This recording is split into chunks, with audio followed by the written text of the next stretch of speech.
falar também um pouco como desse posicionamento profissional, né? Fazer essa relação com os cientistas sociais, né? Como que os cientistas sociais se colocam na gestão pública. Falar um pouquinho também dos ciclos de planejamento, que tem a ver com essa experiência que eu até coloquei no mini currículo, né?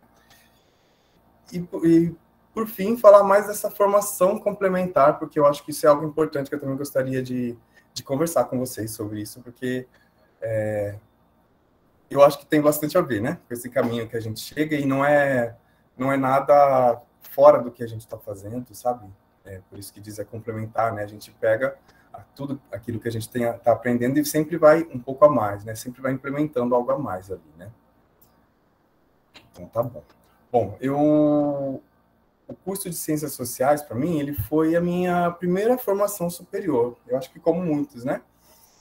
Eu não fiz outra graduação, né? Essa foi minha primeira e única graduação, né? E eu sei que nesse momento a gente tem bastante dúvidas, né, sobre o que a gente está fazendo, para onde a gente vai, às vezes até pela nossa maturidade, característica da nossa idade, a gente não consegue conhecer muitas coisas, né, e espera algumas respostas de uma maneira muito rápida.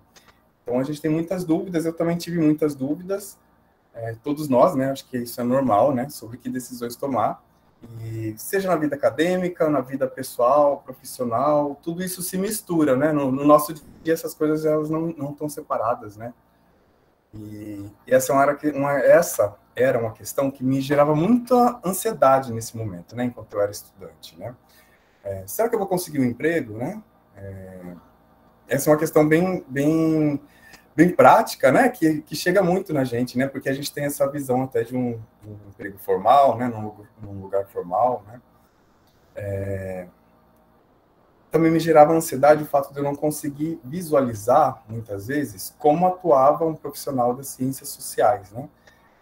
O que faz um cientista social para além da sala, né? Para além da sala de aula, porque até na graduação a gente consegue ter clareza de do que é estar na sala. Mesmo assim, a gente não tem muita clareza, não, né? Eu acredito que a gente não tem uma clareza do que é estar na sala de aula, né? Mas no dia a dia, no convívio na escola, que a gente tem uma clareza. Mas é o que é mais prático para a gente, né? Fora isso, é diferente de um emprego de jornalista, um dentista, que você sabe o que ele faz, né? Aquelas concepções fixas, né? E mesmo essas concepções fixas, hoje, elas não são tão fixas, né? Essas são ideias que já não se aplicam, né? Para todas as áreas de formação. Então, eu entendo que é natural a gente sentir essa ansiedade nesse momento, né? Sobretudo nos anos iniciais do curso e da nossa vida, né? Então, essa era uma questão, eu acho que vocês devem estar vivendo isso também, né? Ou algo semelhante a isso. Para mim, no curso de Ciências Sociais, ele passou a ser mais tangível para mim. Eu comecei a entender o que eu estava fazendo lá e até a me identificar dentro do curso de Ciências Sociais quando eu comecei a participar de programas de iniciação científica, né? Primeiro eu fui um ano voluntário e um outro ano eu fui PIBIC, que eu tive uma bolsa.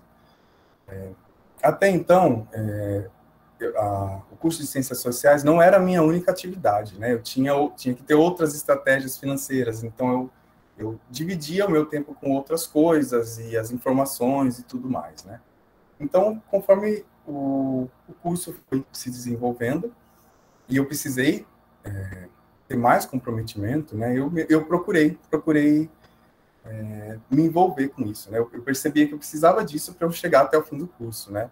No meu caso bem específico, eu acho que todos passamos por semelhante, né? Então, o primeiro ano eu comecei a participar eu fui voluntário de iniciação científica no projeto da professora Carmen, né? Que eram dentro do programa de inclusão indígena, ProIND, né? Na UFMT. E aí, tanto na implantação do programa, né? Que estava começando naquele período, e auxiliando, participando da pesquisa que era desenvolvida ali, né? Então, o PIBIC e o VIC, ele deu, de certa forma, uma institucionalidade, sabe? Um comprometimento do meu tempo. Eu me senti mais parte daquilo. E vi, nossa, então a professora desenvolve uma pesquisa, ela, além da aula, né? Como que é essa pesquisa? Ela prepara formulários, ela prepara um questionário para aplicar, né? E aí aquilo que a gente estudava começou a se tornar mais material, né? Eu via como aquilo acontecia e todo o processo, né? Então, você tá lá no BIC ou no PIBIC, você fazer um projeto, depois você ir lá construir um cronograma do seu projeto, né? Fazer as pesquisas que você precisa fazer, seja na biblioteca, seja escrever um relatório no final, né? Então, essa ansiedade foi sendo substituída aí nesse momento, né? Então, isso foi cerca de 2 anos antes de eu terminar o curso e eu acho que isso é bem importante para todo mundo que puder, que quiser, que tiver essa oportunidade, se envolver em algum tipo de atividade extra à sala de aula, né? Sobretudo quando a gente estiver caminhando lá para concluir o curso, isso foi bem importante para mim. E eu acredito que ajuda muito mesmo por conta desse vínculo que é criado com a instituição e, sobretudo, com o seu tempo, né? Com o seu tempo, porque você já passa a priorizar aquilo acima. Não, mas você, olha, eu preciso fazer isso também, eu tenho que entregar, eu tenho essas metas, né? De certa forma, se a gente for colocar dessa maneira bem produtivista, né? Então, quem tiver essa oportunidade, bom. Aí agora eu queria falar um pouco mais sobre o que passa a minha experiência aqui no FMT, né? Mas eu queria falar um pouco mais do assunto que eu acredito que deve estar despertando mais a curiosidade de vocês, que é o que eu faço hoje, né? Ainda no curso de graduação, eu já estava terminando minha monografia, ia colar grau, né? Eu já tinha feito os créditos. Aí o governo de Mato Grosso abriu um concurso, né? Isso foi em 2010. E tinham lá diversos cargos. E eu comecei a ler. E aí um dos cargos, eu confesso que eu não tinha muito conhecimento antes, e ali no edital eu fui lendo os perfis, né? O que as carreiras faziam. E um perfil me chamou bastante atenção, porque até na época eu estava fazendo uma disciplina de políticas públicas com o professor Telmo, e que eu gostei bastante. Eu acredito que depois que a gente sai um pouco ali das teorias, e passa ali para as optativas, né? Isso também fica mais claro, né? Então é uma disciplina que eu tive bastante familiaridade e que fez toda a diferença ali naquele momento, né? Primeiro, talvez se eu não fosse um estudante de ciências sociais ou não tivesse ali, eu não tinha tido aquela consciência e ter enxergado aquilo ali, né? Aquela área de atuação que eu acho que tinha tudo a ver com o perfil que eu e muitos colegas poderiam estar ali também, né? E o conteúdo era muito familiar com o conteúdo que a gente estudava, sabe? De ciência política, de sociologia, principalmente ciência política e sociologia, e tinha outras coisas que depois eu fui atrás, que era o curso de gestor governamental do estado de Mato Grosso. Então eu fiz esse concurso em 2010 e ele demorou um pouco para chamar e eu comecei a trabalhar de fato em 2013. Né? Então, até então, eu estudei, né? Eu fui me preparando até essa entrada, né? A carreira de gestor governamental, ela é uma carreira nova, eu acho que ela também é multidisciplinar, como o nosso curso, né? E ela surge ali nos anos 2000, né, em nível nacional. Ele é parte da reforma do Estado, né? Que foi ali nas décadas de 80, 90, né? No início foi marcada mais por reformas institucionais, engenharias institucionais que viabilizavam assim uma economia mais globalizada, né? Que podia enfrentar, que fizesse frente àquela crise instalada nos anos anteriores, né?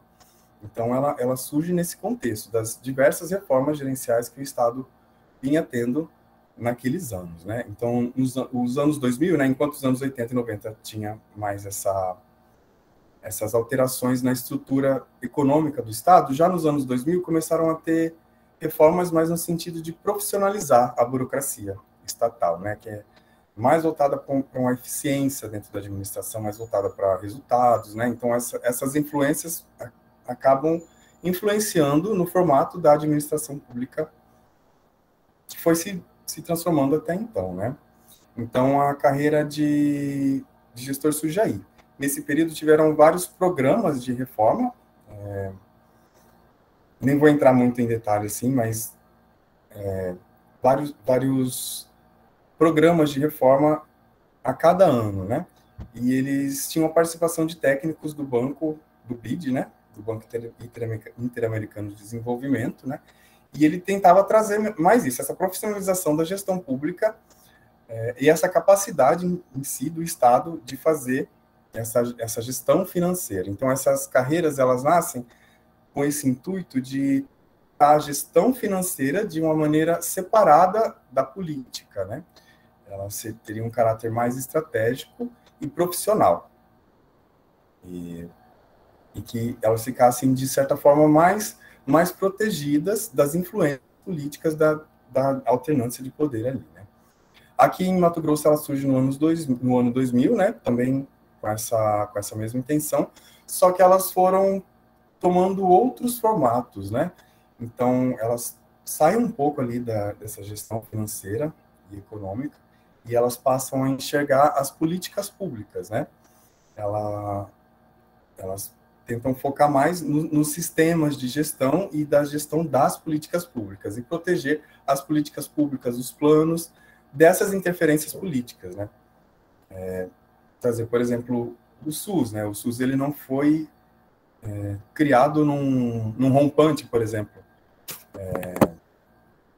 de um dia para o outro, chegou lá, né? Não foi dessa forma, ele foi uma construção feita ao longo de anos, né? E até hoje a gente tem diversas reformas, né? Então ele surge nesse contexto, né? Com o intuito que ele ficasse um pouco mais separado das diferenças políticas. Aqui no Mato Grosso, a nossa carreira ela tem um foco muito mais no planejamento, no orçamento e em algumas políticas públicas, né? Em conhecimento de ferramentas, de técnicas, metodologias, principalmente na formação, né? Então, você tem pessoas de diferentes áreas de formação que começam a se capacitar e se especializar lá nessas ferramentas de gestão, por exemplo, gestão, contabilidade pública, gerenciamento de projetos, que foi a área que eu mais me identifiquei e comecei a desenvolver por ali, né? Gestão da informação, elaboração de indicadores, né?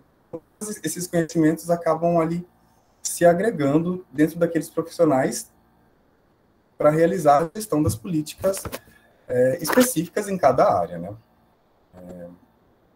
Essas carreiras, elas costumam realizar concursos por áreas de formação, mas aqui em Mato Grosso, ela é feita para áreas gerais, né? As carreiras pretendidas, elas têm formações de diversas áreas. Você tem desde as áreas de saúde, as áreas das ciências sociais e por aí vai. Ele é como se fosse para qualquer formação. Então, eu fiz esse concurso, de certa maneira eu não sabia muito bem o que me aguardava lá, e comecei a trabalhar. E aí, quando eu cheguei, tem sempre aquele momento de fazer para onde cada um vai, né? A gente fez um curso de formação que teve a duração de 3 meses, foi como se fosse uma especialização, foi feito pela Unimat, e ele também fez esse papel de integração desses diferentes profissionais ali no Estado, nas dinâmicas que já existiam ali, né? Então, considerando a minha área de formação, a minha experiência que eu já tinha, as minhas vontades, eu fui trabalhar no sistema de planejamento, que hoje a gente chama de sistema de gestão. Ele inclui o planejamento e o orçamento em um sistema maior chamado gestão. Nesse sistema é onde se encontram os ciclos de formulação das políticas públicas, monitoramento, avaliação das políticas e por aí vai. E no que consistia esse trabalho, né? Lá eu desenvolvia, dentro dessa Secretaria de Planejamento, que hoje é a CEPLAG, a gente alinhava os planejamentos dos diferentes órgãos dentro dos instrumentos de planejamento que são legais hoje. A gente tem o plano plurianual, que ele orienta as metas de governo a médio prazo, 4 anos, e as leis orçamentárias anuais a cada ano, né? Além disso, a gente consolidava os indicadores das diferentes políticas, né? Era uma secretaria mais central, e ela orientava as outras secretarias, por exemplo, a Secretaria de Saúde faz a gestão das políticas de saúde, Segurança Pública faz a gestão da política de segurança pública, né? E educação, e por aí vai. Então, a gente dava essa base mais ferramental para que essa gestão acontecesse. Ou seja, o gestor governamental ele não atua diretamente ali, ele não é um especialista em educação ou um especialista em segurança pública, mas ele entende dessas ferramentas que auxiliam, que fazem essa gestão acontecer. Nessa área, eu acho que os cientistas têm bastante a contribuir, os cientistas sociais, né? Fazendo um pouco porque a gestão pública é muito ampla, né? Então, a gente pode fazer uma separação um pouco da própria gestão da burocracia, né, estatal, e das próprias políticas públicas, né? Então, eu acho que nessas duas áreas, os cientistas sociais têm muito onde se desenvolver, né? Por exemplo, eu optei por ficar mais na área da gestão, que foi onde eu encontrei mais abertura, mais necessidade, né? Nesse tempo, a gente participou de muitos planejamentos, por exemplo, planejamentos que são coletivos. O plano plurianual, ele é feito, ele é uma peça um pouco mais, assim, é uma peça legal, né? Então, ela é feita a cada 4 anos e tem a participação de várias pessoas. Então, a gente conduz com essa metodologia, orienta para que as áreas realizem isso. Mas, além disso, tem outros planejamentos que são mais, por exemplo, a conferência da cidade, nós fizemos eu participei da elaboração das etapas estadual e municipal. Então, existem métodos, né, para a gente trabalhar com planejamento, quando você tem representantes de várias áreas que têm interesse ali na cidade, essas pessoas se organizam, a sociedade civil, de várias formas, empresas, elas se organizam e vão lá para participar e para colocar as suas vontades, né? Então, dentro de uma metodologia que é estabelecida, de levantar necessidades, levantar problemas, estabelecer metas, definir indicadores e, no final, validar isso. Foram projetos que a gente participou muito ativamente, que eu vejo o profissional de ciências sociais ali, a formação de ciências sociais ali contribuiu bastante para mim, e qualquer um dos nossos colegas se colocaria ali com muita facilidade, né?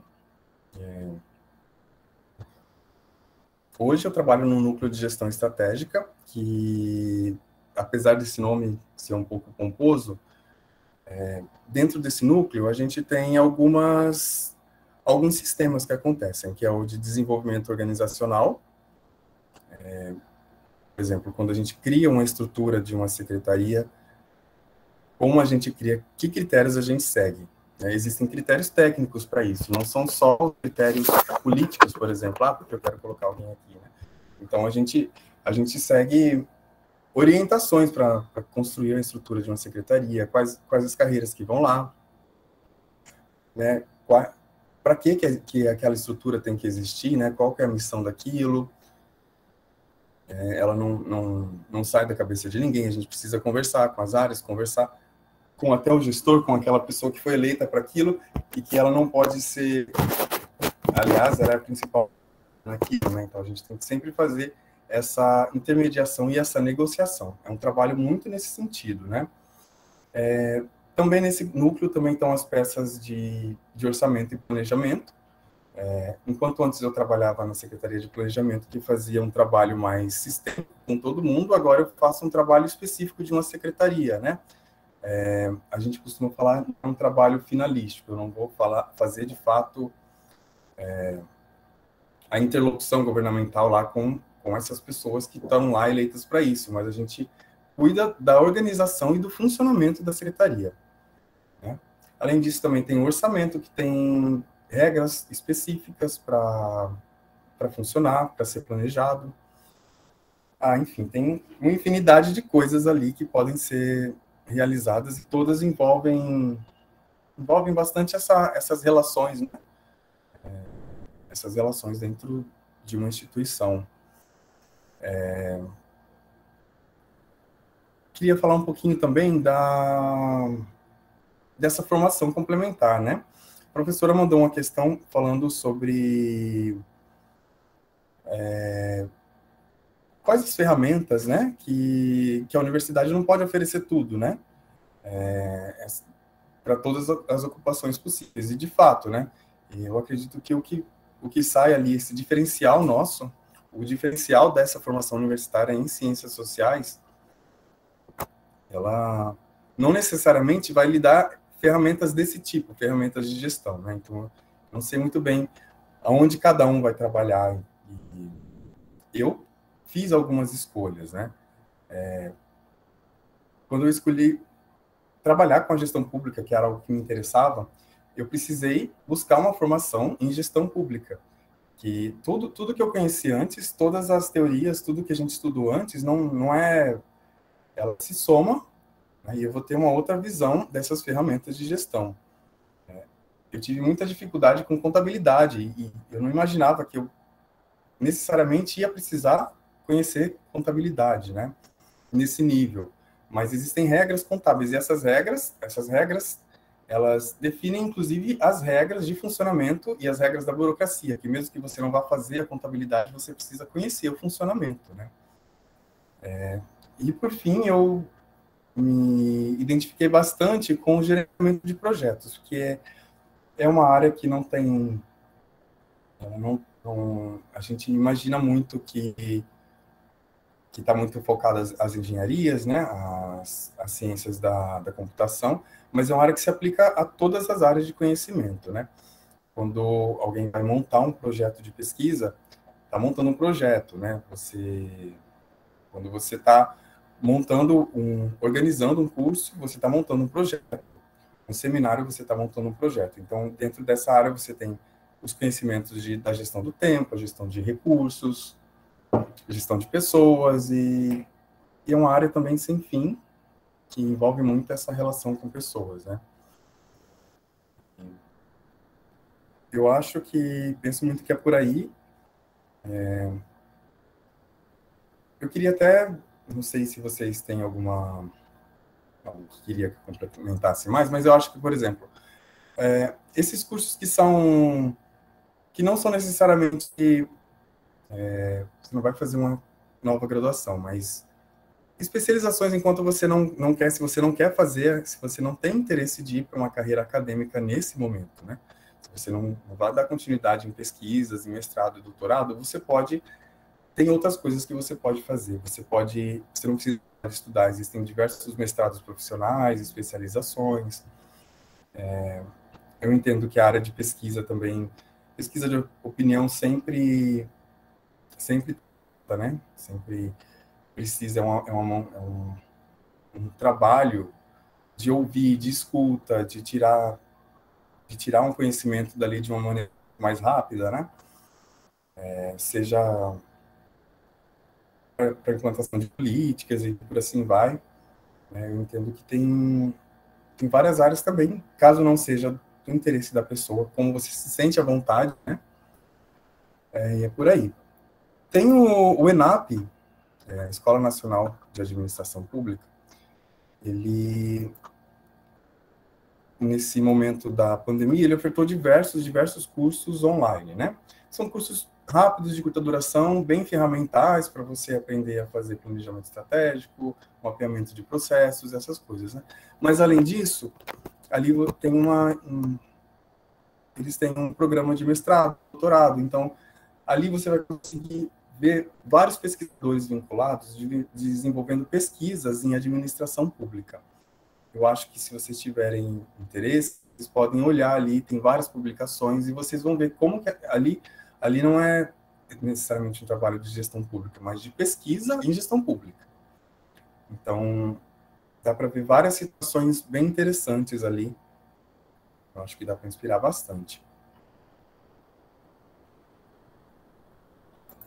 Eu acho que eu terminei, professora. Se vocês tiverem alguma questão, eu acho que daí dá para a gente complementar mais. Muito obrigada. Sim, eu abro agora para questões das pessoas que estão presentes. Podem fazer via chat ou via áudio também.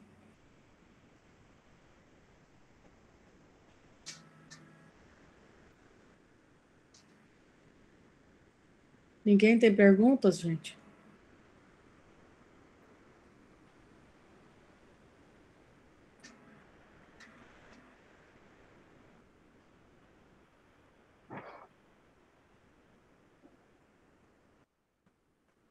Para aquecer vocês, quem que levantou a mão? Eu não estou vendo ninguém com a mão levantada aqui. Não levantou, não. Vocês não estão curiosos? Olha lá. Opa! Agora apareceu um. Mauro Neto. É isso? Quais as maiores dificuldades no seu dia a dia que você passa assim? Pergunta. Boa noite, Cis. Mauro.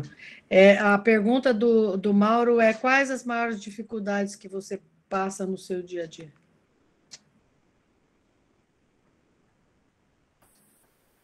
Olha, Mauro, muito frequentemente eu me deparo com coisas que eu não sei fazer e que eu preciso aprender de forma muito rápida e realizar. Geralmente é assim, né? Por exemplo, a gente fez uma autoavaliação de toda a secretaria, né? Por exemplo, em várias áreas, sustentabilidade, pessoas, conhecimento, né?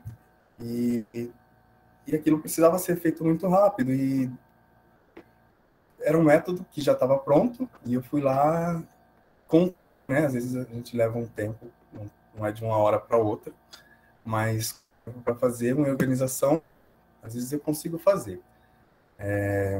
Mas hoje o que eu acho mais difícil mesmo, nesse trabalho como um todo, que não necessariamente está no meu dia a dia, mas na minha execução, é quando a gente vai fazer análises de cenários, sabe? Esse é um trabalho que muitas vezes a gente não consegue. Você tem dados e você precisa orientar alguém a tomar uma decisão, sabe? Esse é o tipo de dificuldade que eu mais tenho, porque a gente pega, levanta dados, levanta fatos e um pouco da nossa experiência tenta orientar.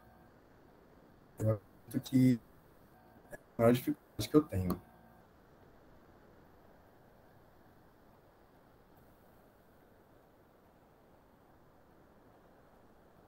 Bom, fazer alguma pergunta? Não é um trabalho. Felipe Silva pediu para fazer uma pergunta. Não é um trabalho cheio de. Desculpa, eu não consegui ver.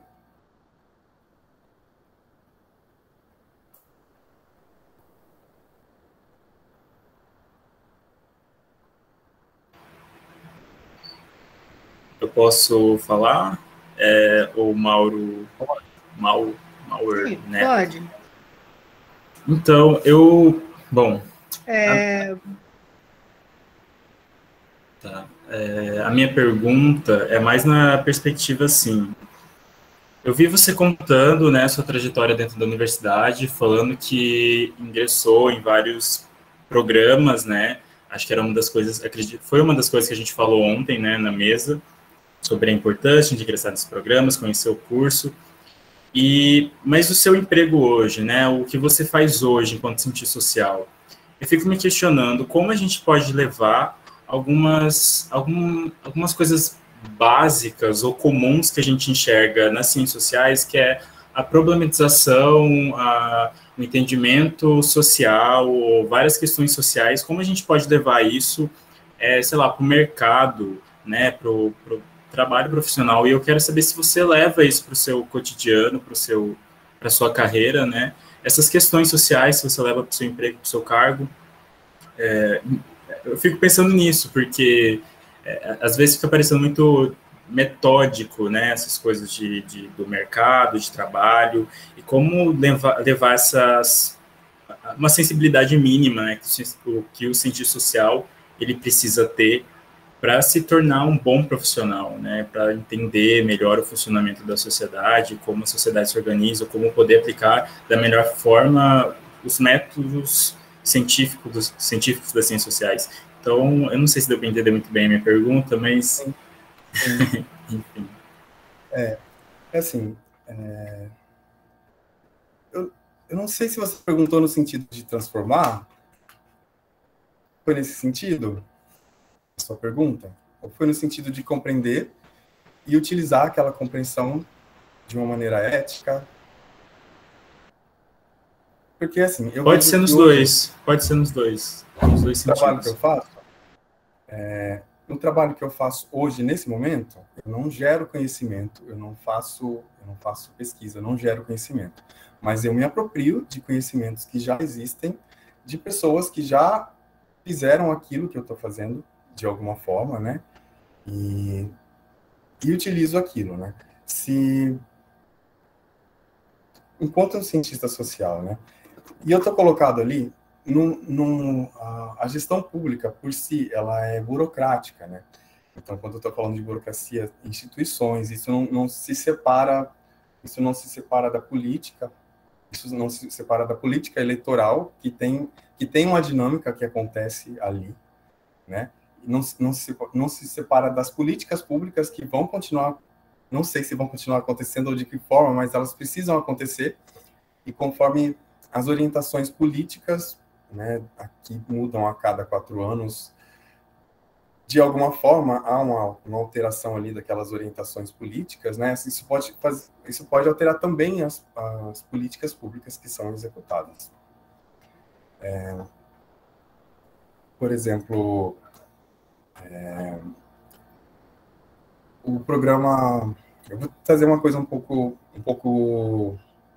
não é um exemplo meu, mas é um exemplo conhecido, né, do programa Bolsa Família. Ele foi desenhado com vários técnicos do Ministério de Desenvolvimento Social, pessoas que tinham formação, diversas formações, cientistas sociais, economistas, de todas as áreas ali, e fizeram o desenho daquele programa inicialmente como tinha Bolsa Escola, né? Depois ele se tornou um programa Fome Zero. Esse é um caso que a gente sempre estuda, né? Principalmente.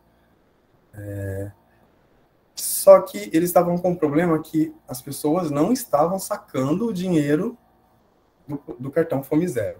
Elas não iam lá e não compravam no mercado, né? Na época não tinha. Elas tinham que ir ao mercado e comprar os alimentos com aquele cartão. E eles não estavam entendendo muito bem o que estava acontecendo e outras coisas que estavam gerando lá, eles perceberam que aquilo lá estava gerando uma certa discriminação naquela comunidade, naquela sociedade, porque as pessoas viam ele chegar no mercado com um cartão escrito Fome Zero e já taxavam aquela pessoa como alguém que estivesse passando fome, de alguma maneira, né? E aquilo criava um estigma com aquelas pessoas. Então, as pessoas que estavam envoltas naquilo, né, que estavam envolvidas naquilo, elas decidiram que era importante mudar o nome do programa, mudar a cara do cartão, inclusive mudar a forma. Você não precisa ir no mercado comprar comida, você pode pegar esse dinheiro e utilizar como você bem entender. Eu entendo que essa sensibilidade, não consigo falar, olha, só um cientista social tem essa sensibilidade, mas a gente tem essa consciência para ter esse tipo de sensibilidade. A A gente tem informação para entender esse tipo de dinâmica acontecendo e tomar quando revestido, né? Porque não basta a gente tem que ter o poder para poder criar, fazer alterações, né? Quando você é um pesquisador e você escreve, você tem o poder da tese que você está escrevendo, dependendo do alcance que você tem. Agora, quando você é de uma equipe da gestão de algum programa e você tem a oportunidade de estar no desenho de uma política pública, você também tem um poder ali, né? A ser usado de uma maneira ética, né? Ou não, né? Enfim, tem várias outras, a Bolsa Família é uma política, existem várias outras políticas que, quando você está próximo, você, de alguma maneira, você alcançou esses espaços que você tem poder nesse sentido. Você pode tomar uma decisão. Às vezes a sua decisão vai ter vários outros níveis ali acima, né? Níveis políticos, inclusive. Mas eu entendo que você aplica dessa forma, desse sentido. Não sei se...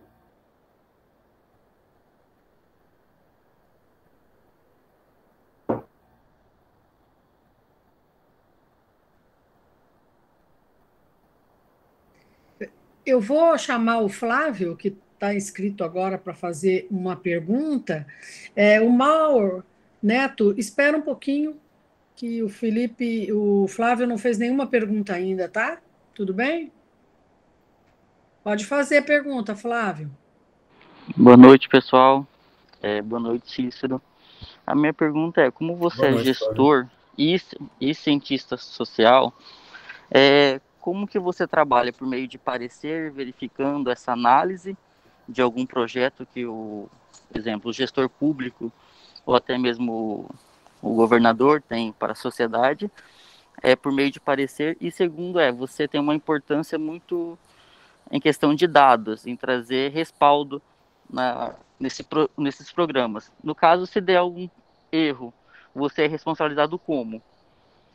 É isso minha pergunta. Então, depende muito de que, por exemplo, como gestor governamental, eu posso estar ocupando outros espaços, né? No espaço que eu ocupo, eu tenho responsabilidade sobre poucas coisas, por exemplo. Eu tenho responsabilidade sobre planejamento, sobre essas peças, de certa forma, sobre a elaboração do orçamento, né? Agora, por exemplo, uma pessoa que ocupa que é um superintendente, que é um secretário adjunto, ou que é um assessor direto, aí ele vai ter responsabilidades mais diretas sobre aquela área pela qual ele está empoderado, né? Para tomar decisões e atitudes ali em cima, né? Eu hoje, no meu espaço, no que eu faço hoje, eu utilizo muito esses pareceres da controle da CGE, TCE, e dependendo do que eu tô trabalhando, né? Eu acho que a gente tem várias informações institucionais, né? Importantes e confiáveis. Então, eu trabalho bastante. Eu sempre faço uma pesquisa quando eu vou fazer alguma coisa, porque sempre tem alguém que fez algo parecido ou semelhante com você, né? E que você não vai copiar, mas você vai partir de algum lugar ali. E, sobretudo, quando você precisa orientar alguém, né? Obrigado. Obrigado, Fábio. Agora é o Rafael Albertoni Mazeto, que vai fazer uma pergunta. Boa noite, Cícero. Boa noite, Rafa. Boa noite, Rafael. Beleza? Boa noite, Joia. professores. Parabéns pelo Dia do Servidor Público a todos vocês. Parabéns. Eu também trabalho no Estado, sou de outra carreira, mas já trabalhei próximo ao Cícero, e eu queria fazer uma pergunta para o Cícero, que é algo que sempre me incomoda. Não é que me incomoda. Todas essas áreas que o Cícero citou, elas são praticamente dominadas por burocratas, contadores, economistas, administradores, por aí vai. Eu sou concursado como economista e sou um aluno trancado de ciências sociais. E eu percebo sempre que me parece que há muita falta dos profissionais das ciências sociais, principalmente por essas sensibilidades que você acabou de citar agora há pouco, num caso que você explicou. Esse profissional, seja com mais foco na antropologia, na sociologia, na ciência política, eu acho que é um profissional que está extremamente faltante dentro do Estado hoje, pelo menos do que eu conheço do nosso Estado. E por essa predominância dessas outras áreas, é claro que você acaba tendo um debate sempre mais puxado por esses burocratas dessas outras formações, que muitas vezes estão muito mais preocupados com o cálculo em si, que é importante, mas desprezando esse outro lado que as ferramentas das ciências sociais nos trazem, uma sensibilidade de ver o mundo por outras lentes, né? O que você acha disso, Cícero? Obrigado. Tá. Obrigado, Rafael. Eu concordo bastante com você. Eu vejo que trabalhar com políticas públicas no Estado não estamos em um momento muito, não estamos numa primavera, né? A gente não está, inclusive a gente tem que lutar bastante para manter algumas coisas, e essas coisas que a gente tenta manter, elas já não estão dando conta do que a gente precisa fazer, né? Do que a sociedade precisa. Do que a sociedade demanda, né? Para a gente que é burocrata, né, que está ali na máquina, que está dentro das caixinhas, dentro das pecinhas, a gente tem uma relação muito forte e uma cobrança muito forte dos gestores no sentido das pessoas que têm um cargo eleito, né, que se elegeram para estar lá e que têm uma intenção de entregar algo, seja algo aquele grupo que elegeu ela para estar lá, seja que setor da economia que ele representa, né? Seja aquilo que ele representa, de alguma maneira ele quer, e ele quer um resultado rápido, né? Então, é um espaço onde esses números importam muito, né? E eu vejo um problema que a gente tem vivido isso, que é esse fortalecimento dos órgãos de controle, né? Então, o Estado, ele gasta muita energia para controlar, para dar conformidade nas regras, nos processos, para ver se as contas estão ok, se as contas estão certas, para combater a corrupção. Não que isso não é... Isso tem que existir, mas o Estado ele não existe para combater a corrupção. O combate à corrupção é algo inerente da atuação do Estado, né? Mas a gente percebe que é algo que se leva muita energia, muitas pessoas investidas nisso, né? Muitos recursos, muito tempo, muito capital político nisso, né? E isso domina um pouco o debate, domina um pouco a mídia, e as pessoas estão mais... As pessoas, tipo assim, as pessoas comuns que não estudam isso, né? Que se informam através dos meios de comunicação, das mídias sociais, né? Elas entendem mais de quem está roubando o quê, do que como funciona uma política de segurança pública, né, que ela, de alguma maneira, ela vai acessar aquilo, né? As pessoas... Existem níveis de burocracia, né? Você tem essa burocracia que acontece entre as grandes empresas e tem a burocracia que a gente acessa na rua, quando a gente vai na universidade pegar alguma coisa, em uma escola, né? E eu entendo que o desafio é esse. Eu não vejo exatamente uma solução, mas eu vejo que o desafio é por aí, né? A gente, de um Estado, não seja só um prestador de serviço, o Estado ele tem esse papel também de induzir a sociedade, né, para caminhos, mas ele também presta, ele em alguns momentos ele presta, em muitos momentos ele tem que estar voltado para o cidadão, para aquilo que o cidadão precisa, que o cidadão da maneira que ele quer, né. Hoje o país inteiro está fazendo a implantação das cartas de serviços, né? Então, da mesma maneira que uma empresa tem um código de defesa do consumidor, né? Quando você vai entrar numa relação com a empresa, as cartas de serviços, elas vão reger a relação entre o cidadão e o Estado, né? O que ele precisa, isso precisa estar muito claro, o que você vai conseguir aqui, onde você vai conseguir outras coisas, né? isso vem nessa onda também de modernização do trabalho público. Tá certo, Rafael? Obrigado, Cícero, é isso mesmo.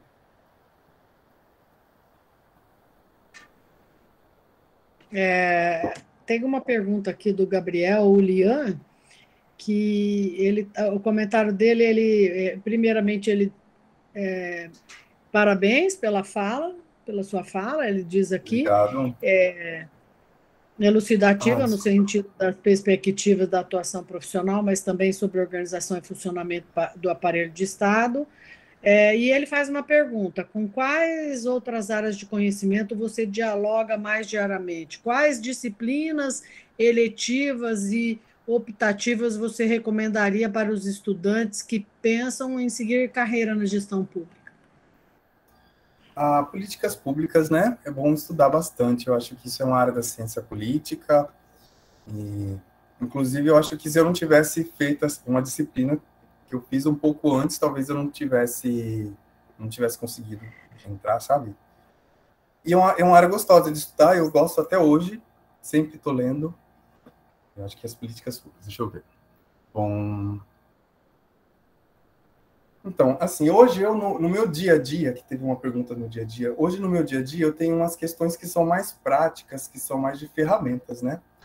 E aí eu utilizo essas leituras um pouco mais quando eu quero sair um pouco e conseguir fazer uma leitura maior do que está acontecendo, onde que eu estou, né? Para onde vai, né? Mas nesse sentido. E eu acho que a leitura dentro da área de políticas públicas é sempre e você vai lá, você vai ver citações de todos os autores que a gente conhece, e a gente sempre vai estar em contato com as outras áreas também.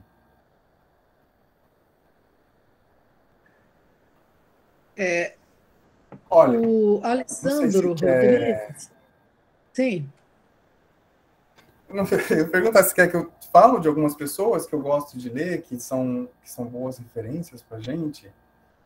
Gosto muito da professora Gabriela Lota, Pedro Cavalcante, são pessoas que eu utilizo bastante, sabe? Que discutem essas coisas que a gente está falando aqui. Professora, eu não sei se eu estou vendo as perguntas. Sim, o Alessandro Rodrigues perguntou: poderia falar mais um pouquinho sobre os desafios enfrentados enquanto estudante do curso de Ciências Sociais? E parabenizou você pela contribuição. Obrigado, Alessandro. Bom, eu acho que a maior dificuldade que eu tive no curso de Ciências Sociais é porque eu não era uma pessoa que eu tinha a cultura da leitura, sabe? Eu lia, mas eu acho que eu não lia, eu não assimilava as coisas da maneira como eu precisava assimilar, então era sempre a compreensão das coisas era sempre um pouco trabalhosa, né? Então eu não era um aluno que pegava as coisas do ar, eu sempre precisava ler bastante antes, ler depois, conversar. Eu não tinha parece, na minha época. Mas eu não tinha acesso a coisas e a conteúdo de maneira um pouco mais direto, sabe? Como hoje a gente consegue rapidamente pesquisar e contextualizar aquilo que a gente está lendo, né? Então, não no sentido, não vou ler lá o clássico, né? Mas a gente consegue muito material que contextualiza aquilo que a gente está lendo e faz mais sentido, né? Eu acho que esse era das grandes dificuldades que eu tinha, né? E leitura leva tempo, né? E nem sempre a gente tem tempo, porque isso acaba envolvido com outras coisas, né? Acho que essa era a minha principal dificuldade. E sempre aquela dificuldade de se expressar, eu acho que é uma dificuldade que eu tenho até hoje e que eu tinha bastante no curso, né? De escrever, da escrita. Mas essas coisas a gente melhora, né? Acho que principalmente a escrita, leitura, ler e escrever são coisas que uma ajuda na outra, né? Quanto mais você lê, melhor você escreve. Vou fazer uma pergunta. Qual foi qual foi o que você trabalhou no seu TCC? Já tinha a ver com essa continuidade que você fez na sua carreira? Ah, é interessante. Sim, é porque assim, eu trabalhei com a professora Carmen, né? E o meu tema de pesquisa eram as estratégias de permanência dos estudantes indígenas na UFMT, né? Então, eram estudantes que chegavam dentro daquele formato, né, do ProInd, vem alguns estudantes específicos por curso, e aí eles tinham as suas dificuldades. Então, eu trabalhei essas estratégias e essas táticas de permanência deles aqui, né? Como que eles faziam, seja para como que eles iam viver, morar, onde que eles iam alugar, se eles se juntavam com outros de outras etnias que talvez não pudessem morar juntas, como eles faziam para comprar comida, para pagar o xerox.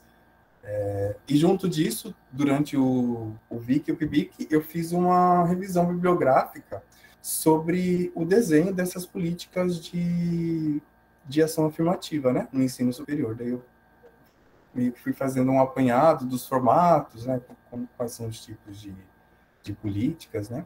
Então, eu acho que eu comecei a ir para a política pública a partir daí. Né? Até então, eu não tinha muito esse gosto. Sim, parece que tem tudo a ver, né? O seu TCC já realmente está bem relacionado, né? Porque você viu do lado de cá, né? Do lado de quem recebe a política, né? Isso é uma coisa bastante interessante, né? Que às vezes eu penso que falta um bocado disso, né? Às vezes os governos fazem políticas públicas, mas não veem como que ela chega. Não, assim, não fazem pesquisas para ver como que está a recepção, né? Isso eu acho super importante. Vocês têm alguma coisa nesse sentido? Vocês pensam a respeito disso no governo?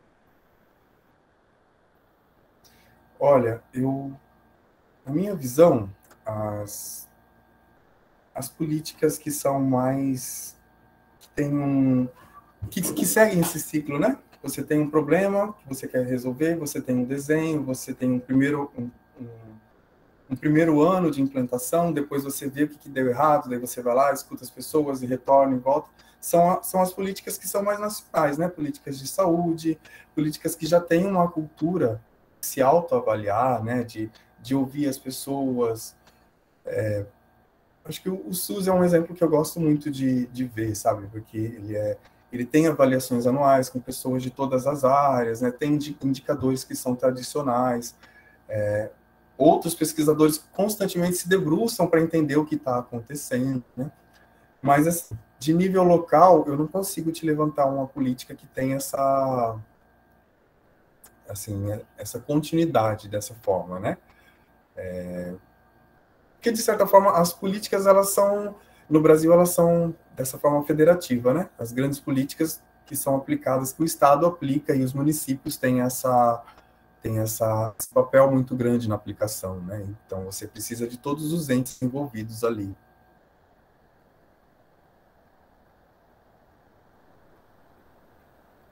Obrigada, Cícero. Mais alguém quer fazer alguma pergunta? Cilei, pode fazer, Cilei. Obrigada. Cícero, boa noite. Prazer em revê-lo. Boa noite, professora. Tá? Prazer todo meu. Meus parabéns, assim, por vir aqui e se dispor a contribuir, né, com quem está chegando no curso e, de certa forma, também fornecer um pouco de subsídio para avaliar, né, o nosso trabalho no dia a dia, né, como que ele se materializa depois, né, na instrumentalização de vocês mesmo para a vida profissional. E nesse sentido que eu gostaria, assim, de conversar um pouquinho mais com você. Num dado momento aqui da sua fala, você disse assim que você tem dificuldades de construir cenários, né?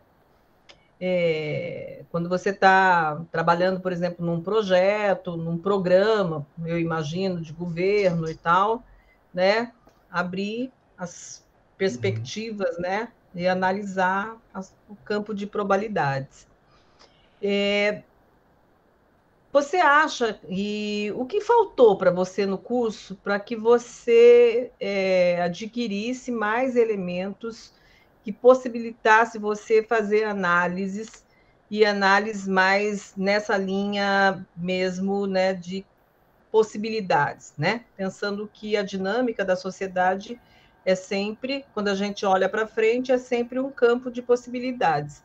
Então, o que faltou para você, assim, na sua formação, para suprir, digamos, essa lacuna que você ainda hoje sente, né?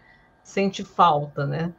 De elementos para poder avançar nessa direção.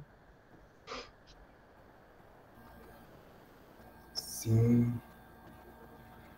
Os cenários, eles, dependendo do quanto você conhece daquele assunto, se você conhece mais ou menos, né? Você vai ter uma facilidade maior de entender. E, principalmente, eu vejo que o cenário ele tem muito uma coisa de vivência, né? Lógico que existe uma leitura de teorias, de você conhecer o que está ali por trás, o que está a construção daqueles cenários, né? Mais pessimista, mais positivo, mas eu acredito que tem uma questão um pouco de vivência. Hoje eu tenho muita dificuldade com a economia, por exemplo, quando trata de temas econômicos. Não naquele nível extremamente de cálculo, né? Mas eu vejo até que pode ser uma deficiência minha, né? Que isso é algo que eu estou indo atrás e sempre tentando conhecer e levantar. Mas quando coloca variáveis econômicas e traz a economia para o cenário, eu tenho um pouco mais de dificuldade. E eu sempre vou ter que parar e buscar alguém para me dar uma outra visão daquilo, ler mais, né? Então, seriam mais esses conhecimentos que estão além, que em algum momento a gente não esperava ter e que precisa... E que não tem como fugir, né? A gente sempre vai colocando mais e você vai construindo mais aquele conhecimento, né? Colocando pontos de vista ali diferentes para ele ficar mais certo. Acho que seria isso.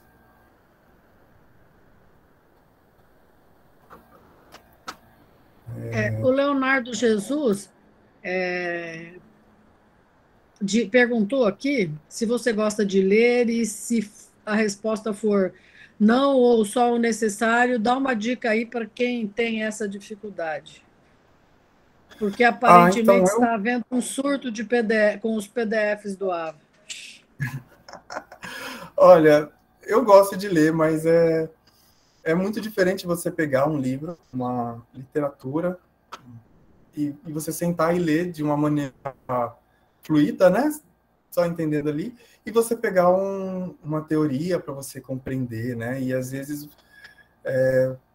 você precisa pegar uma régua, e eu sou muito assim, eu prefiro ler poucas páginas, mas ler as páginas corretas e com bastante atenção, do que ficar lendo e a cabeça em outro lugar e o meu tempo tá perdendo ali, né? Então eu prefiro, às vezes, pegar algum...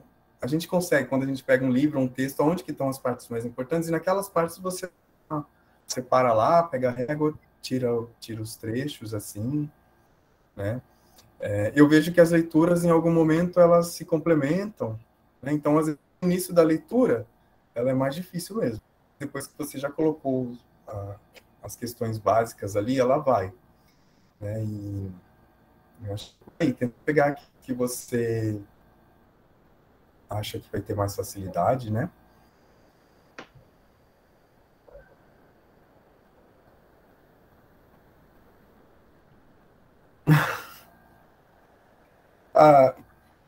É um pouco de louco.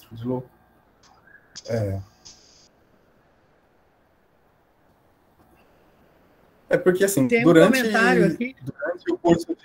Durante o curso de Ciências Sociais, acho que talvez é deixar os livros de literatura que não fazem muito, mais para o fim de semana, assim, né? Dar uma corridinha. Eu tentava fazer assim, sabe? A minha percepção é que nas ciências sociais, quando a gente está... as leituras das ciências sociais, quando diz assim, eu estava lendo, eu sempre tenho assim uma sensação de que não cobre o que a gente está fazendo, porque o que a gente faz é estudar, né? Quando a gente está lendo alguma coisa da antropologia, de qualquer, né? que diz respeito a área que a gente estuda, a gente está estudando, não lendo. Lendo, para mim, é ler literatura, coisas light, né? Leves. Não. Quando você pega um texto desse, você estuda, né? É a minha percepção a respeito. O João Gabriel fez um comentário aqui. Ouvi dizer de um sábio da internet que quem tem dificuldade de ler, mantendo o foco em um livro só, alternar ler um pouco de um e de outro. É o ponto de vista dele.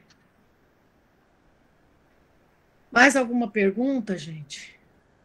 Opa, a Edilene vai fazer uma pergunta. Professora Edilene, por favor. Você ia comentar alguma coisa? Me pareceu... Eu ia fazer uma pergunta. Como que são os cursos? Todo mundo estuda à noite? Como que estão os períodos das pessoas?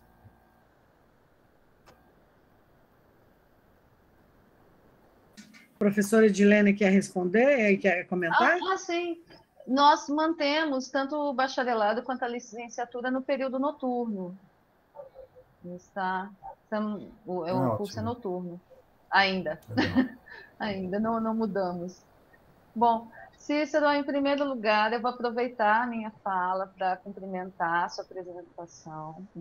pela sua apresentação, agradecer o entusiasmo com que você aceitou o nosso convite.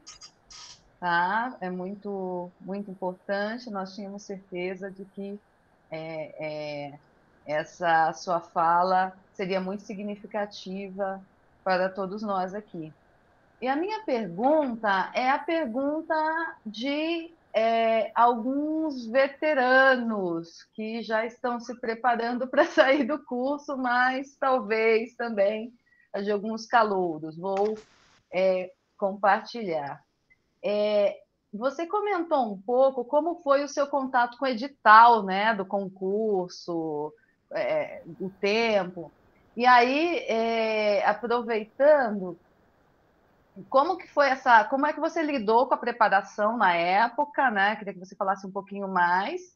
E hoje, o que você recomenda para os colegas que não sabem, mas não podem, olham para o futuro e veem a possibilidade de vir a prestar algum concurso na área de gestão governamental ou alguma área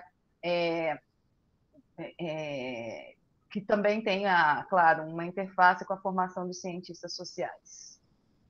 É isso, obrigada.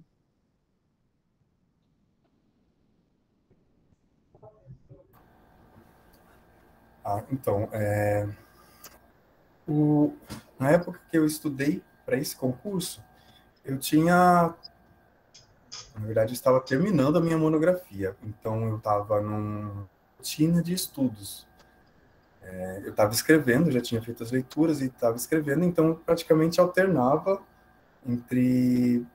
Era uma época que eu não estava trabalhando, eu peguei um período que eu estava sem trabalhar, já tinha terminado as bolsas, estava só escrevendo, e eu aproveitei para estudar, né, para esse concurso específico. Todo concurso tem um edital, né, e tem um conteúdo que está lá. Você pega, vê tudo que tem lá, o que você conhece e o que você não conhece, né? Então, você vai saber aquilo que você vai ter mais facilidade, aquilo que, se você não conhece, você vai precisar aprender de alguma forma. Eu gosto mais de ter um compromisso, de estar numa sala de aula em determinado horário, Então, eu me organizo para estar lá e eu sei que eu vou estar lá só lá, eu não vou estar fazendo outra coisa. Então, eu entrei em um curso de Direito Administrativo e Direito Constitucional, que são as minhas maiores dificuldades até então, né? E aí eu fui fazendo esses cursos e peguei o conteúdo, uma coisa eu comprava apostila, depois eu fiz mais um curso de português e fui fazendo esses cursos assim, até que eu consegui passar, checar todos os itens do edital, né? E depois eu só fazia as revisões. Para quem tem vontade e interesse de fazer de entrar na área da gestão, de fazer um concurso público, a gente vai, se pode não ter esse ano, talvez a gente passe por algumas alterações, né, no formato, mas a gente sempre vai ter as pessoas que estão trabalhando hoje, elas vão se aposentar, elas vão sair por diversos motivos, né?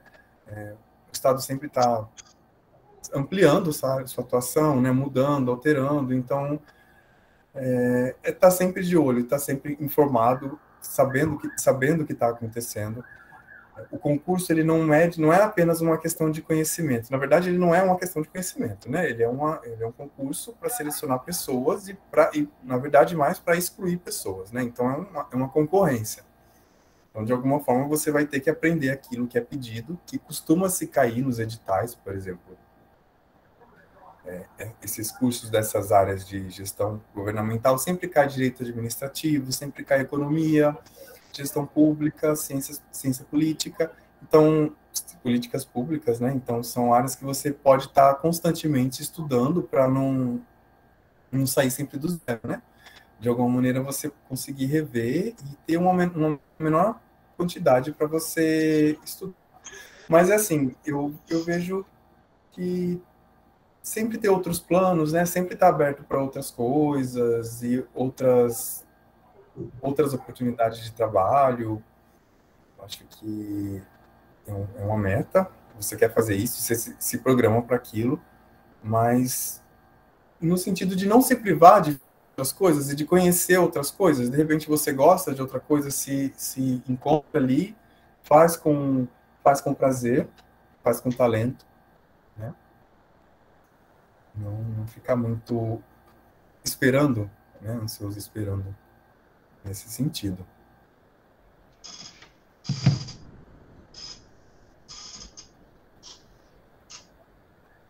A Kéfani Oliveira, ela está dizendo que ela quer trabalhar fora do Brasil. Quer saber se você tem alguma dica para ela.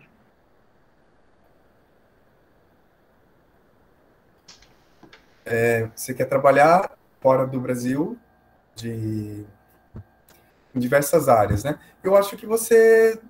Eu não te conheço muito bem qual que é a sua vontade, né? Mas eu acho que você, como cientista social, pesquisando, estudando, eu acho que você tem muitas oportunidades, né? Em diversas áreas. Depende muito para onde você quer ir, o que você quer fazer. Eu vejo diversas formas de você fazer isso, né?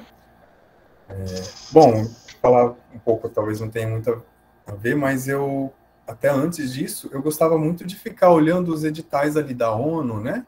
Das Organizações das Nações Unidas, eles sempre estão selecionando pessoas dentro de determinados perfis, né? Não necessariamente você vai trabalhar fora do Brasil, mas você pode trabalhar nesses programas, né? Internacionais com pessoas de outro país, né? Eu acho que é um caminho interessante.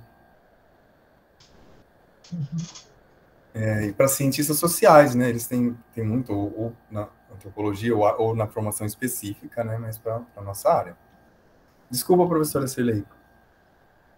Não, tudo bem.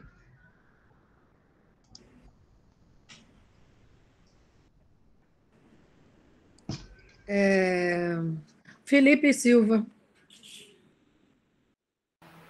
Bom, a minha pergunta acho que vai mais para esse...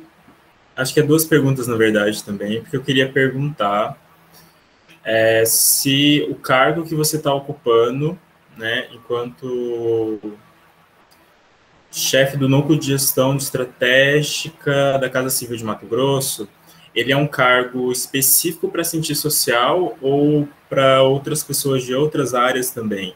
E se tem outras áreas, né, qual que é a diferença que você nota de um cientista social ocupando esse cargo para, sei lá, uma pessoa com formação em administração, com uma pessoa em formação em economia, né? Enfim, eu queria que você falasse um pouco sobre isso.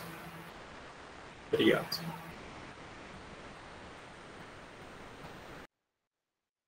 Seu áudio está desligado. Pronto, pessoal. Esse cargo que eu ocupo, ele pode ser ocupado por diversas carreiras e pessoas de qualquer área de formação, né? Esses núcleos de gestão, eles são criados, né? Toda secretaria, toda autarquia, todos têm que ter esse núcleo que vai trabalhar com esses sistemas, né, de gestão. Então, ele principalmente precisa ter esse conhecimento técnico mínimo de todos esses sistemas, e aí, não é a formação, mas a trajetória da pessoa, né, para ter tido essas experiências, e de alguma maneira ter um certo poder de intermediar, sabe, de negociar, intermediar as pessoas, colocar as pessoas para conversarem, em contato, cobrar também, né? Cobrar que as coisas aconteçam, conversar, levar as informações para onde elas têm que chegar. Eu acho que não ser melhor ou pior, mas cada formação aí vai ter uma característica específica, né? Um pouco da pessoa que está lá, e a formação, levando em consideração que a formação, de certa forma, também deu as características daquela pessoa que está ali, né? Bom, eu sempre tento ver um pouco, entender o que as outras pessoas estão lá, quem chega lá, o que ele quer, o que ele busca, o que ele precisa, né? E eu sempre levo um pouco a subjetividade das pessoas, né? Ela está aqui, mas ela tá... Por que ela quer isso? Ela está com raiva? O que ela quer, né? Ela só precisa cumprir essa burocracia, só precisa entregar isso daqui, ela quer fazer isso logo, né? Quem que eu estou impactando, né? Por exemplo, a gente sempre atende pessoas... Uma questão que eu tenho levado... Todos nós que estamos trabalhando lá estamos levando muito em consideração, né, essa questão da inclusão. Eu acho que é uma pauta bem forte, e estamos fazendo adequações no espaço físico, né, tentando ver formas de atender as pessoas. Lá tem uma superintendência de articulação de políticas para pessoas com deficiência, né, políticas para os povos indígenas, né. Então, essas pessoas estão constantemente frequentando os espaços ali, né. Não sei dizer se isso é específico por eu ser um cientista social, né, mas você vê que algumas pessoas estão mais preocupadas ali em fazer as contas baterem, os números baterem, e outras têm essa preocupação em fazer com que as pessoas consigam o que elas precisam. Eu, pessoalmente, particularmente, eu acho que eu fechei alguma coisa aqui, pessoal. Particularmente, eu estou muito preocupado com que as pessoas consigam o que elas precisam, do que atender às vontades do governador, por exemplo, né? E essas duas vontades convivem lá, né? Então, eu acabo sempre dando uma preferência para as vontades da população, entender o que as pessoas precisam ali, né? Não sei se seria isso que o fato de eu ser um cientista social, né? Mas acho que isso molda a minha visão.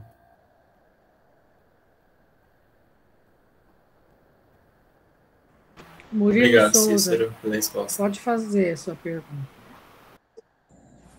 Boa noite. Tá dando para me ouvir? Boa noite. Primeiramente, eu gostaria de agradecer a professora Heloísa, a professora Edilene, a professora Cilei, todos os envolvidos na organização de mais um EP, né, do seminário de inserção profissional. Eu já acompanhei alguns, né, inclusive das empresas júniores, foi muito interessante. E agradecer também ao convidado por estar compartilhando a experiência, né? Eu acho que nessa conjuntura, que é uma conjuntura muito difícil, né? Não só para os estudantes de ciências sociais, mas trazendo mais o foco para a gente, né? Que tem uma contra-reforma administrativa que quer acabar com a estabilidade dos funcionários públicos, né? Que ameaça diretamente alguns cargos, eu imagino como esse, né? Que você ocupa, entre outros.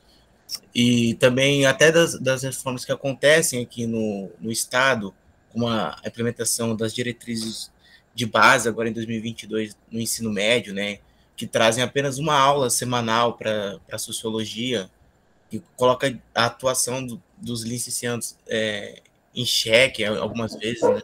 Como você vai operar em 45 minutos ali dentro de uma sala de aula, né, com um cenário totalmente diferente do ideal que você imagina que vai chegar lá e ter. Então, são questões, assim, conjunturais que elas trazem uma angústia, né? Um sentimento ruim, e a experiência que você dá, ela é muito boa. Ela dá esse ar de esperança, né? De que existem ainda alguns caminhos, né? E que, por mais que eles estejam aí, né? Como você já ocupa um cargo muito interessante, e temos, né? Outros colegas que ocupam cargos, por exemplo, na educação do Estado, mas que esses cargos e também, né, esse plano de atuação de cientistas sociais, as carreiras, eles têm que ser defendidos, né? Mas eu gostei muito da sua fala, eu não tenho nenhuma questão, não, e agradecer novamente o pessoal que organizou esse episódio. Até. Obrigado, Murilo. Muito sucesso aí também. O Leopoldino, ele tem uma questão aqui no chat, que ele está perguntando aqui se, no contexto das demandas da gestão pública, se ela seria reativa, propositiva ou ambos. O Leopoldino, eu acho que depende, sabe? Depende muito de quais demandas são essas, né? Algumas demandas a gestão pública e as pessoas que têm o poder, de alguma forma, elas são propositivas e muitas vezes nem consultam, né? As coisas acontecem e são feitas, né? Outras coisas a gente precisa sempre estar provocando, sabe? Tentando, olha, né? Seja lá, a gente desde uma rua que eu preciso no bairro até uma política mais ampla, coisas mais, por exemplo, que o nosso colega colocou da redução da carga horária de sociologia. Então, são coisas que a gente precisa estar mostrando para o poder político e público que, olha, a gente precisa e a gente tem força, né? Então, a gente quer isso. Outras coisas simplesmente vão e fazem, né? Porque é de interesse, né? E outras coisas a gente precisa reagir também, né? Porque o Estado vai tomar atitudes, vai tomar decisões e, de alguma maneira, isso vai impactar as pessoas. Então, eu vejo, por exemplo, os povos indígenas que sempre estão reagindo a algum que o Estado faz que acaba prejudicando eles, né? Então, eu acho que tem dos três tipos e a gente tem que ficar atento o que está acontecendo, né?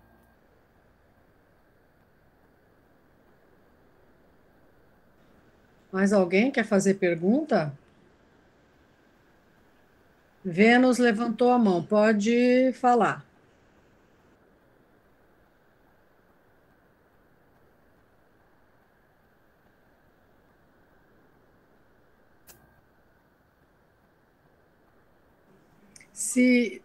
Se ninguém for mais fazer nenhuma pergunta, então eu vou dar alguns informes.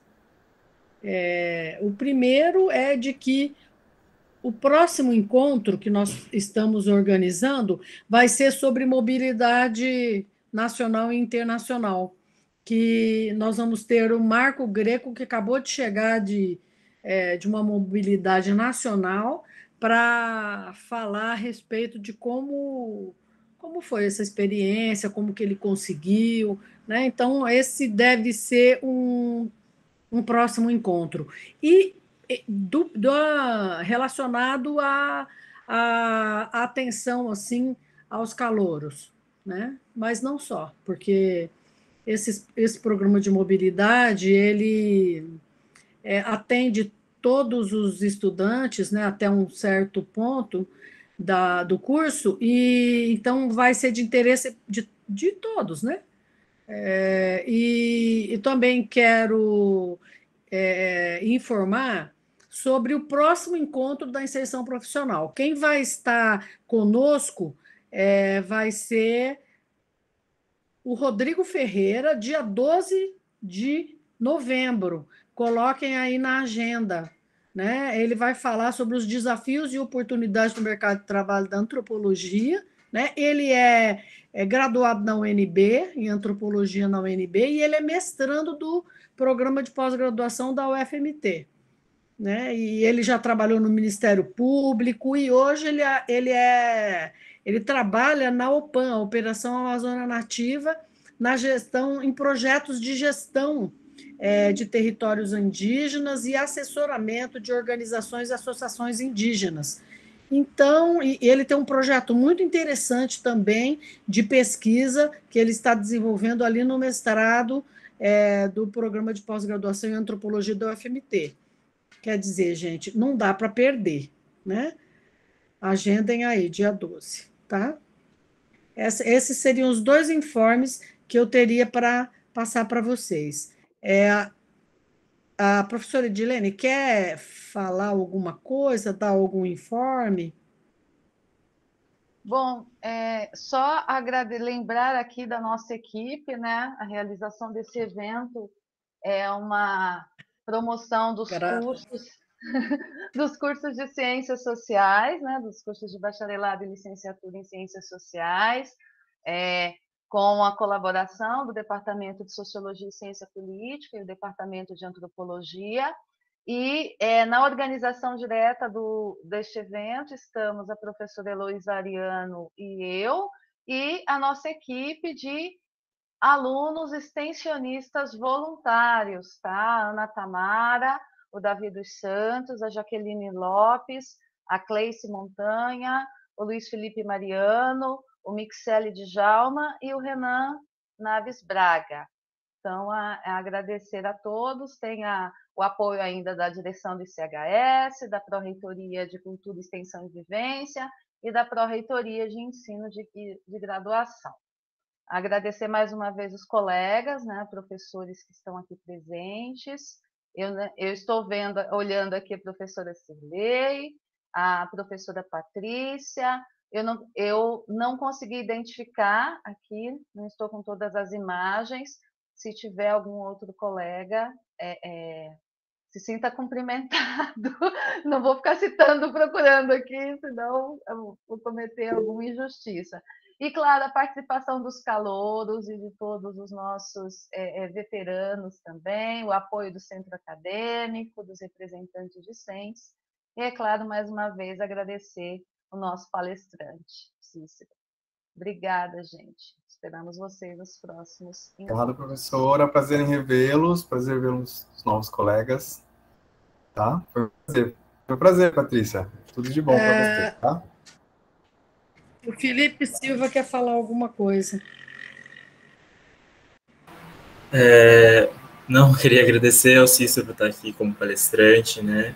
Compartilhando a experiência dele conosco. Acho que foi um momento muito, muito bacana aqui nessa palestra. E 40 pessoas, né? Mais de 40 pessoas aqui ouvindo. Então, acho que todos aqui devem ter gostado muito dessa experiência. Mas eu queria também falar outra coisa, que eu tenho que resolver com a coordenação, que é sobre o dia 12 de novembro, que ficou marcado a Assembleia do Centro Acadêmico.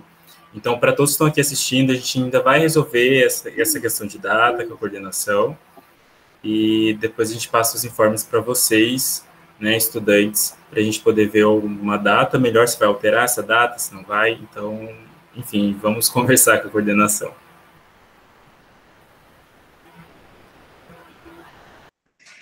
Eu quero agradecer ao Cícero, né, pela disposição em vir aqui compartilhar conosco sua experiência, né? Isso é muito assim, útil para todos aqui, para os professores, né, que estão aqui, para os colegas aqui, estudantes que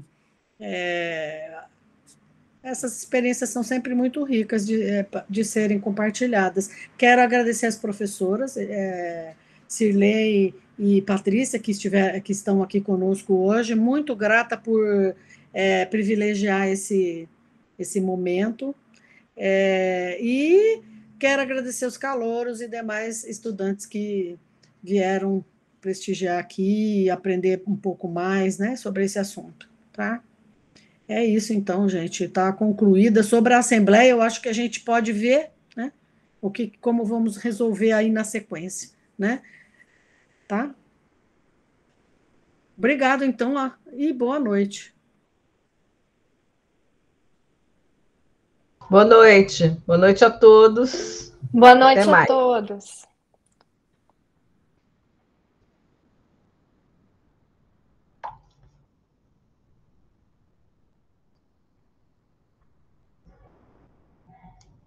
Pode encerrar a gravação, professora Heloísa, senão depois fica difícil para cortar. Ontem eu esqueci também, nossa, não tem tanto.